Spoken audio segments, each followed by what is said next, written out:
Perfect. Cursed be the ground for our sake. Both thorns and thistles it shall bring forth for us. For out of the ground we were taken for the dust that we are, and to the dust we shall return. The From the Dust podcast features people who have had life-changing experiences. Here they share their stories and testimonials about how God can move and change a person's life. Welcome to the From the Dust podcast. Take a listen. Open your hearts and ears. Here's your host, James Science. Yeah. Welcome back to another episode of From the Dust podcast. I'm your host, James Science. Whatever you are and whatever you're doing, hope you're highly favored and highly blessed.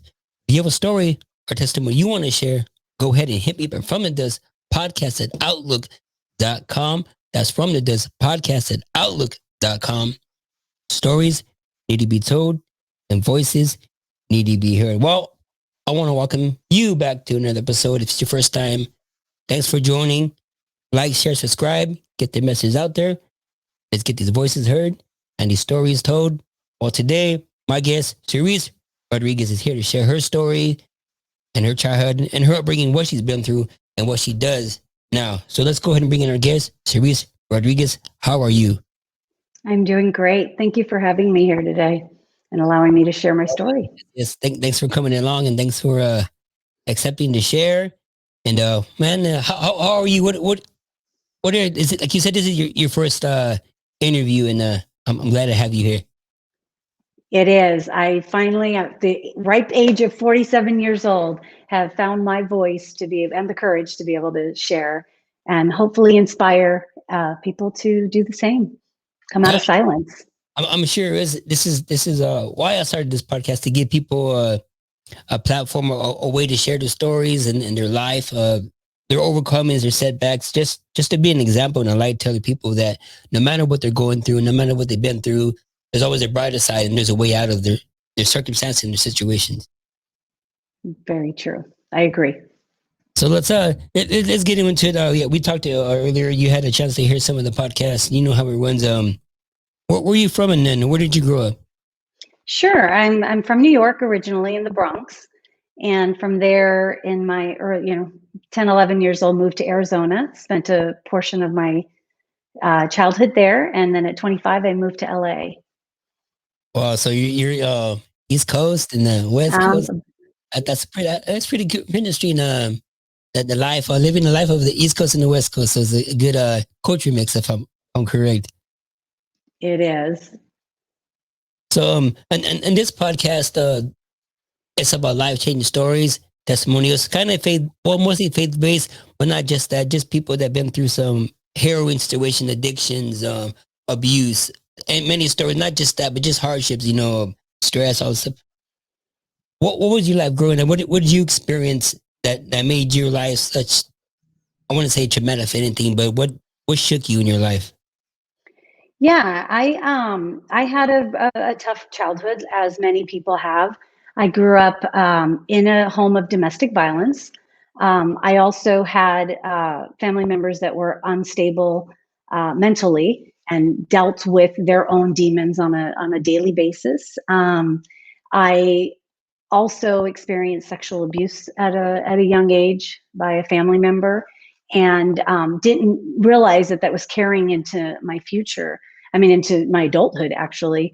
And, living with a very violent father, who I guess today you'd call bipolar, or, with these different personalities that he would have, that constant living in fear it really manifests and really brings up that, that fear in a lot of things you do growing up and even in adulthood. So, but with all that, my dad was arrested many times and, we had to deal with all that. But at the age of 15 years old at my quinceañera, my mother shot and killed my father. It was self-defense. He had shown up with a gun, and, this had happened a couple times before, but excuse me. Oh, sorry. Wow. Yeah. And, this is something, not only did that happen, so I'm the oldest of 4 siblings, and they arrest my mother, get her in a cop car. So there's my father laying there, my mom in the cop car, and my grandfather went into cardiac arrest and was air vacked out.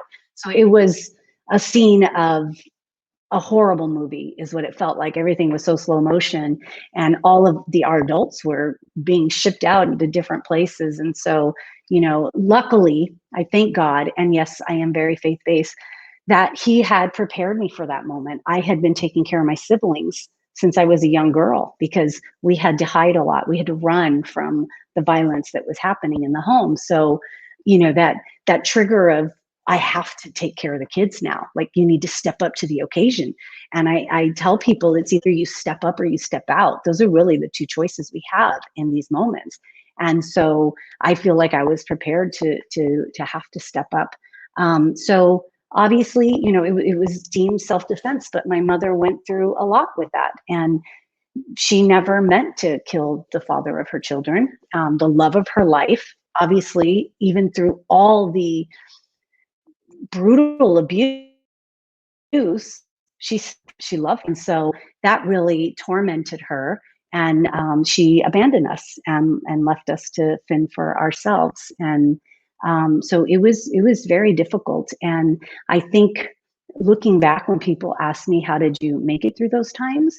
I know it was my faith. I was raised Catholic. My grandparents were very, very faithful servants of God. And I felt like, I know that like, this was my calling and I had to do this. And, but I ended up dropping out of high school to take care of the kids. So that's been a really, beside the whole event, all of this have been secrets that I've never told everyone. Most people don't know any of this about me. And, but at some point, we got to a point where electricity was getting cut off, water was getting cut off, and we were living in, a home that had nothing and no food. So I had to get the kids to a better place. And then I became homeless because I wasn't going to go there. And I went into the same patterns. I became an addict. I started doing things on the streets I shouldn't have done. And I really struggled. I was lost. I feel like I lost my purpose. My purpose was to take care of the kids for a while. And then all of a sudden, it's just me and alone, and dealing with all of this trauma on myself at 15, 16 years old. Well, at such a young age, and having to really grow up quick, with the death of your father, I'm sorry that you had to go through that, and quite at the same time losing your mom. Mm-hmm. You having to step up and be a mom for your siblings and the kids.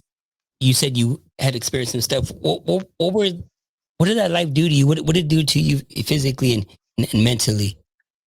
Yeah, I went through a long life of, what I want to say is, that 2 steps forward, 5 step backs, that self-sabotage, that unworthiness, that feeling of hopelessness and helplessness. I mean, I've been through all those. I didn't know what those feelings were then. I had no idea until recently, when I've been doing the work to be more understanding of what different emotions feel, or what they're triggering. But it was really hard. But I do have to say that the saving grace is when I got pregnant. I got pregnant at 18 years old. So I was a teen mother.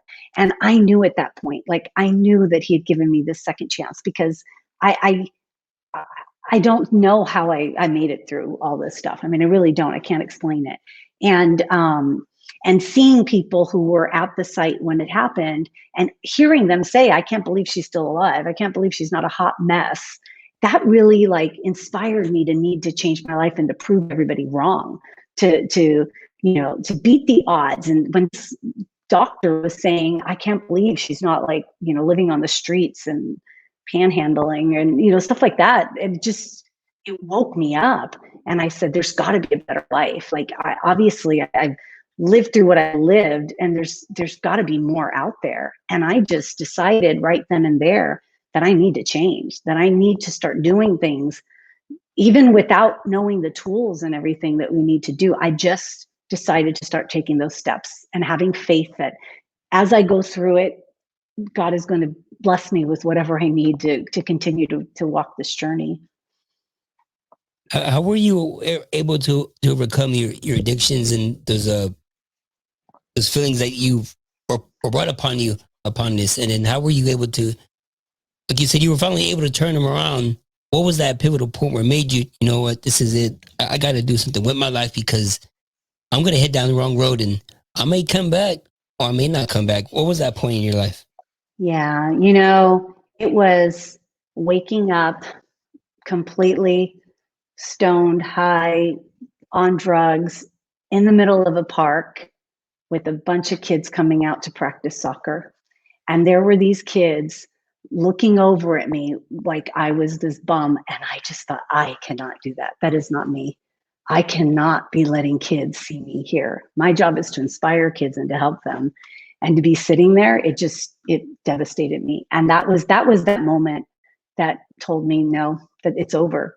And I didn't seek help. It was done, over. I stopped taking every drug. I stopped drinking for a little while. And I've struggled, not in addiction. I've not been like an addict in drinking, but I have relied on alcohol throughout my life. And right now I'm not really drinking. So I finally have overcome that need to do it. I need a drink to relax, or I need a drink to deal with something. That's still to me a little bit of an addictive behavior, because you're needing to feed something. Yeah, so like a dependency. I take it that way, Exactly. Well, sometimes I get it. We get to a point of having to do things, knowing that we could be using our addicted or living a certain way, and I get it too bad. But sometimes we get sick and tired of being sick and tired, and we get sick and tired of having to go to that bottle or go to that person or go to that substance to mask and hide what's really going on within our bodies and our minds. And we just get sick and tired of having to rely on this stuff and just want a better life and say, you know what? I've had enough. This is enough today. Today's the day where I'm going to change, and for the better, and not for myself, but for my family and for the people. Right. And I do want to talk a little bit about where, there's been many times I've had many nervous breakdowns. I had one just a few years ago that debilitated me. Like, my oldest son had to take care of me. I didn't think that could happen. Like, my brain shut down. I couldn't be around people. And here I was thinking, I'm in my 40s. Where's this coming from? But what it did is it led me to become aware of how childhood trauma affects us as adults, not just the acts of it. So I came aware of a lady by the name of Nadine Burke. There's a TED Talk, or she's a doctor, and it's Adverse Childhood Experiences. The acronym is ACEs. And that study that they did back in the 90s proved that toxic stress in children under the age of 18. There's 10 ACEs that you can test. There's a quiz that hopefully we can get the link for that. And if you've experienced 4 or more of these type of experiences in your childhood, you are at risk of higher risk than anybody else of having heart disease, of having depression, of substance abuse, of diabetes. They link diabetes to childhood trauma. They've linked heart attacks and heart disease. And so on that, now, if you score 6 or more, you are more likely to 20 years before the average age. And so what I realized in this was probably one of the biggest aha moments of my life, is I thought, oh my gosh, if that random person that dies of a heart attack at 50, 60 years old, that nobody knows how, let's see I wonder what he went through as a child. Where did, his heart gave up at some point. So it shook me up. And I was also devastated because I had discovered I had all 10. And so I tell the joke, because I've always been an overachiever, and that's how I've gotten through. And sometimes overachieving isn't healthy, but that's what I've made sure to do, right? Is be an overachiever, where if I scored 9 out of 10, I was upset with myself. I was, talking down to myself. And so this was the first score that I would never want to be perfect in. And so, one of my Instagram, I'm the not so perfect 10 because of that. But anyway, it changed my life now. And the thing that is so impactful about that is once you know, you know. I did not know that all these things were bad. I didn't know that your DNA can be changed just because of childhood trauma. I didn't know your brain gets changed. And so, so I realized that it wasn't my fault. And that was the best clarity I'd ever got in my life, that some of my actions and some of my responses and my behaviors weren't completely my fault. That there were things that had happened inside my body and my responses and that fight or flight, constant adrenals coming through, that had changed me inside. And so that gave me the power now to know that I can do something about this because I can name it. I know what it is now. And so it's my mission to make sure that people know this, because it's not your fault. And society wants to blame everybody for being an addict, or for even the domestic violence. Even as brutal as my dad was, I now understand that trauma is generational. And when I learned about this, I was able to heal some old wounds with him, even him being gone, years later, and to be compassionate and to understand what trauma did he go through? What did he go through as a kid? And not even have the tools that I have today to go forth, And so same thing with my mother. I was able, my mother continued her addictions, and she's barely been clean for about 5 years. And it's only been a year that she's starting to show, she's in my life. So that, their generational traumas were just pushed over. And I realized that I have the power to change that. We have the power to change.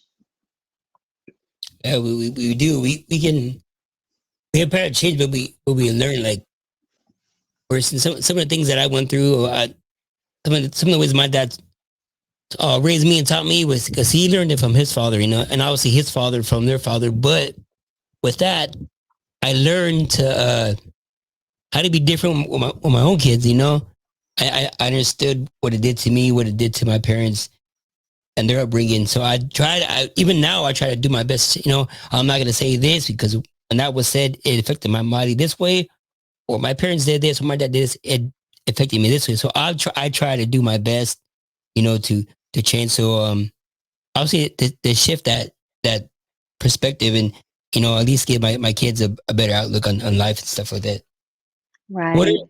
do everything you've experienced, in a nutshell, was pretty much it's up there. You said abuse and addictions.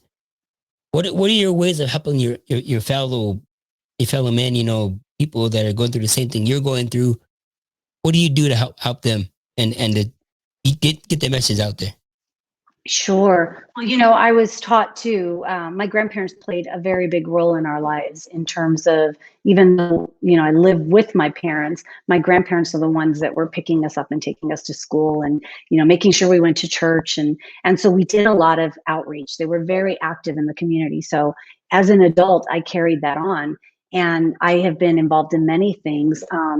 And all of it was stemming from my own pains and my own need to find a purpose to do something so that I wouldn't suffer. Because the minute I lost purpose, those are the times that I would go down those depressions, and I didn't know how to heal them. Like when my kids were in high school and they started, not being around, and I wasn't able to be a mom 24/7 and be entertained. There came all the thoughts. There came all this stuff just stirring up. So it's always looking for some purpose to continue. And so one of the things I did is I built an orphanage in the Philippines. I went out to the Philippines, and I wanted to work with children. I wanted to impact the lives early on. What I found was really interesting because they were a big part of my healing, because I was faced with having to deal with a child brought that had been sexually abused, a child brought that was brutally abused physically. And, I had all that stuff was surfacing up. And so what I did once I became trauma informed, that's the buzzword, I started to bring those programs in. I realized that we're not tackling mental health. Mental health hasn't been a word that's been allowed to talk about until now. Now we're really talking about it. But, I started thinking, okay, we need to bring a psychologist in. We need to teach these kids confidence now. We need to teach them emotions. How do you feel? And teach them, how did it feel for that to happen? Not do what I was told to do and to bury that and wait until I almost took my life because it was surfacing. So we put programs together for to be able to become aware of what's happened to you, be able to deal with it, and then be able to triumph, to be able to thrive post trauma. And that's one thing. And then when I came back from the Philippines, I started a nonprofit. It's called WeEmpowerAces.org, and in the process of building an ACEs aware educational online and hopefully one of these days we're back into being live again program to just make people aware of this. And the other thing I'm doing is I have a program in Mexico right now where we have a women's and children's shelter, and we are bringing trauma-informed care right off the bat, and teaching these women.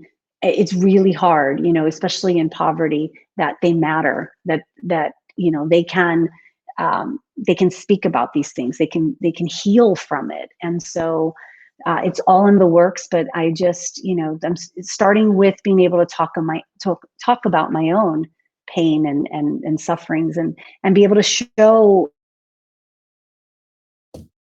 can thrive post trauma.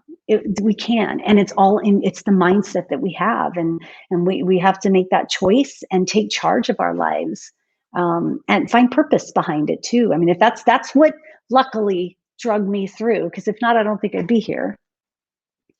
Yeah, having a great achievement and a purpose to do something really pushes you to keep going and not making the same mistakes you made before.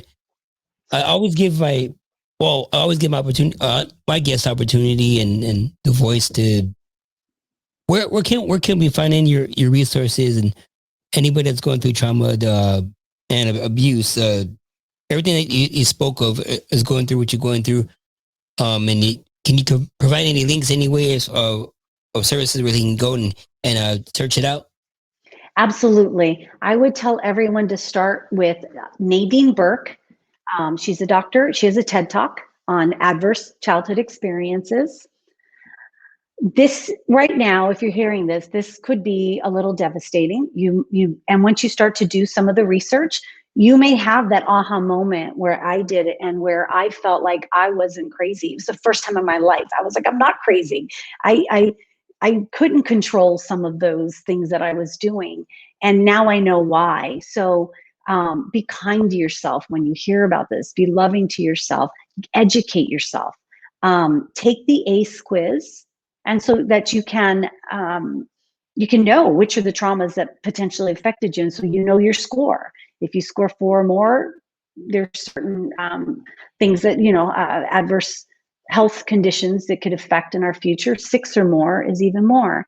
I would start there. I would also say to allow yourself to go through a grieving process. In working with the psychologist, when we rolled all this out, one of the things is you grieve the person now you could have been. You realize that trauma really did change who you are completely, and just allow yourself to grieve that. Get some help by a trauma-informed practitioner. So make sure your psychologist actually preaches trauma-informed care.